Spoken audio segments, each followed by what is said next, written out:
Hello friends, we are heading to Nanjing, a large city 500 kilometers away from Shanghai. And you can see this is the train station. And there's a lot of people because it is a public holiday that lasts for 3 days. Nanjing belongs to Jiangsu, Zhejiang, Shanghai region under the 144-hour visa-free new policy, which means if your first destination is Shanghai, which most visitors will do so, you can leave 2 to 3 days to go to Nanjing. It will be also visa-free, very close to Shanghai, and most importantly, it has the richest historic tourism resources among the southern cities.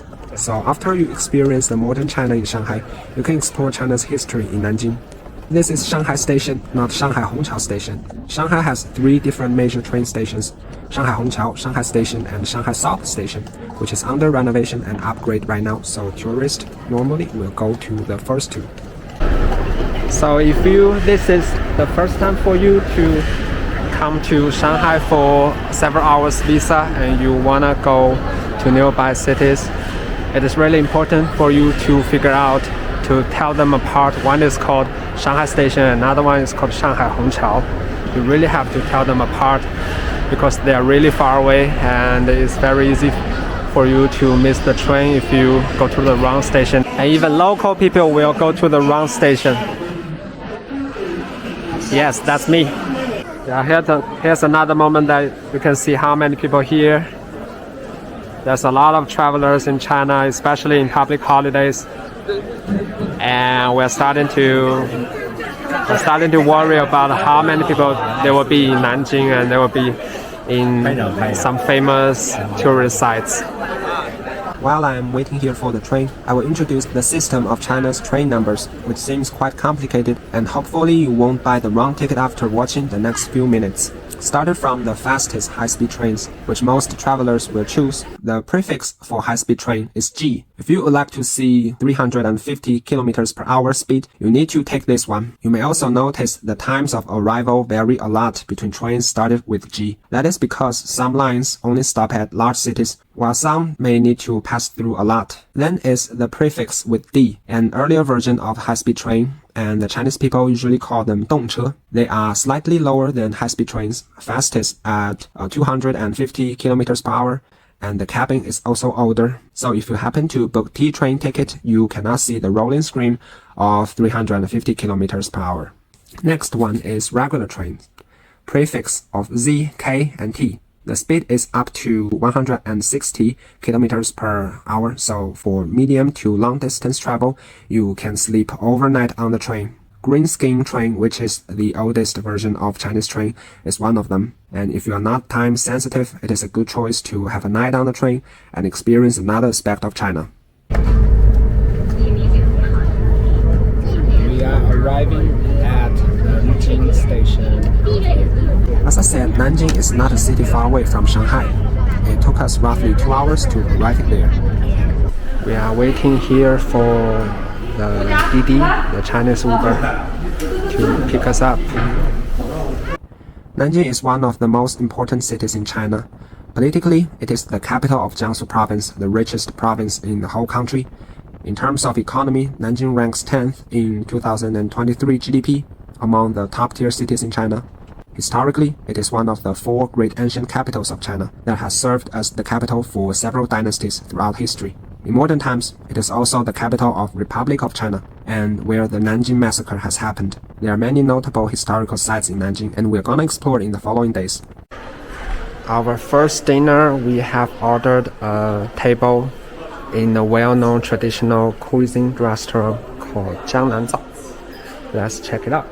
Chinese cuisine has very rich diversity and regional flavors, reflecting the unique geography, climate, and cultural practices of respective regions. Every province, even every city has its own specialty. Unable to conclude, even with 1,000 times of Panda Express, the region the city resides is the origin of many common Chinese dishes, such as Yangzhou fried rice and lion's head, we're gonna see later.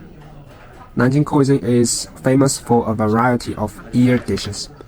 Our first dish is a very delicate sliced tofu. You can see how tofu was cut into very thin pieces. And this requires very high level of skills for our chef. Our second dish is a very big eel plus a special egg, and there's a meatball inside this special egg.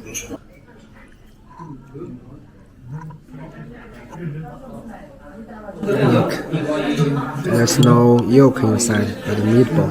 How to put a meatball inside the egg? This is another eel dish. This is lion's head. The name is derived from its appearance, a large meatball made of ground pork, not lion's meat.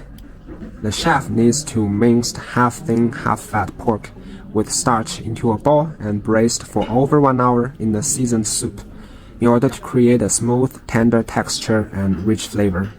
Seed can be easily split in half with a gentle cut from a spoon, which means the texture is incredibly tender and soft.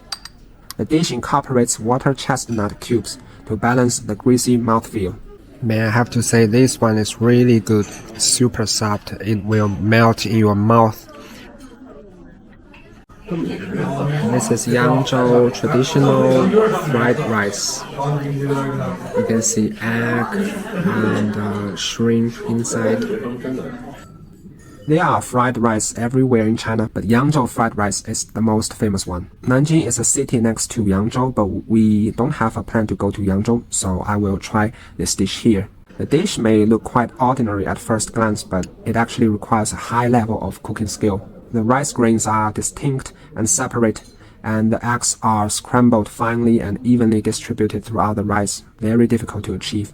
At least I often fail to do so in my own kitchen. So happy to have a very standard and original Nanjing cuisine. This is an old restaurant and they are doing dishes in very traditional way. So hard for a restaurant to insist on the original recipe without skimping on material to save cost, nor catering young people by providing trendy stuff or making ridiculous creations. Not a single dish is bad. Tofu and eel in line with expectation. Lion's head and fried rice are recommended. Meatball inside the egg, best dish today. I'll give 8 out of 10, deducting 2 points for being a little bit expensive.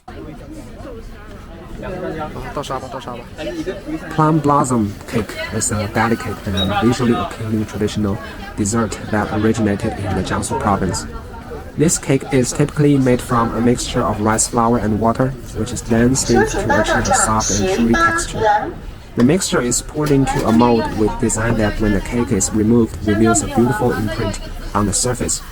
You can have various fillings inside the cake, such as red bean, banana, or black sesame that today I ordered. When the cake is removed, it reveals a beautiful imprint on the surface, and most of them are in the flower's shape. Okay, so this is what we have. This is so sticky. I did not taste any black sesame. I tried this because there's a lot of people waiting in line. But down there's a lot of black sesame. It tastes much better than the upside. Upside are so sticky. But down there it tastes much better. Look at so much black sesame. Yes, we are waiting here for some milk tea. This is a Nanjing local brand. And this is another milk tea store. And look at what we have. Milk tea. This is a more traditional milk tea. And this is local specialty.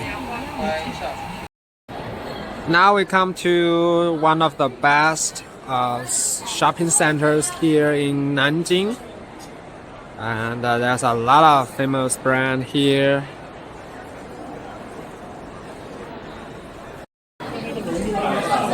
This is another shop for egg tart. We're waiting here for egg tart. This one. Okay, I see. And there's another one for bread. So many people.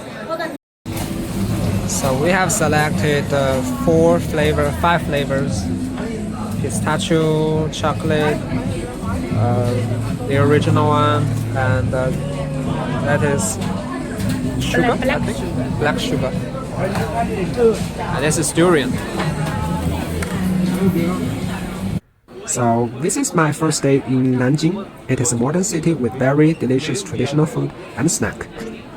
Tomorrow we're gonna have our first tour dressing in traditional Chinese clothes, and we're gonna visit a very famous Buddhism temple in southern China, the ancient city wall, and the tomb for the founding emperor of Ming Dynasty.